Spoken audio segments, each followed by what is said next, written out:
Hi guys! Ayan, may good news ako sa inyo. Sobrang nakaka-excite lang kasi may bagong display tayo ngayon sa showroom. Papakita ko po sa inyo. Dinaanan ako ng boss ko. Sabi ng boss ko na, Perry, puntahan mo na dun sa baba. Nandun na yung bagong unit natin. So nakakatuwa lang kasi may bago na naman po tayong iba-vlog.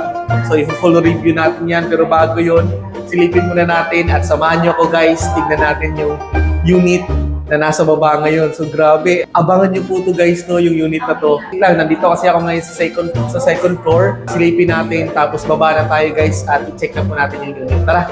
Tara guys, puntahan natin. Dito ako ngayon sa second floor.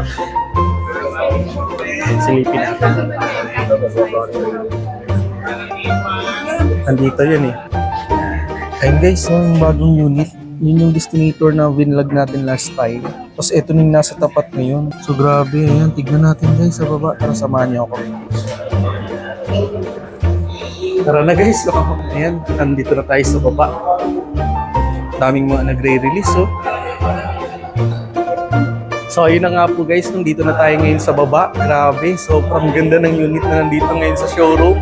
I hope na makapunta kayo at ma-check nyo to guys dito sa Abad Santos, Manila. And ito na po siya guys ngayon, no? Ano? Pakita ko po sa inyo guys kung gaano kaganda tong unit na display natin ngayon. Tara!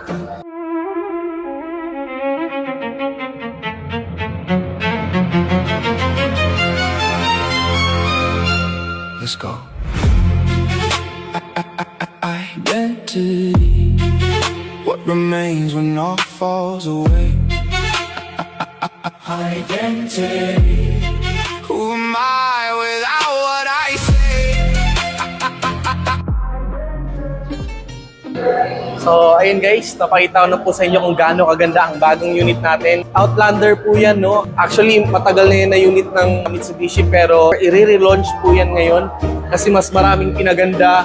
Di lang natin guys ma-open yung loob kasi nakasarado. Abangan nyo po kung magkano ang presyo, sulit nga ba, and ano yung mga features na meron po sa unit na nasa likod po natin. Stay tuned guys! Yun lamang sa video na to. This is Rex Vlog. Bye-bye!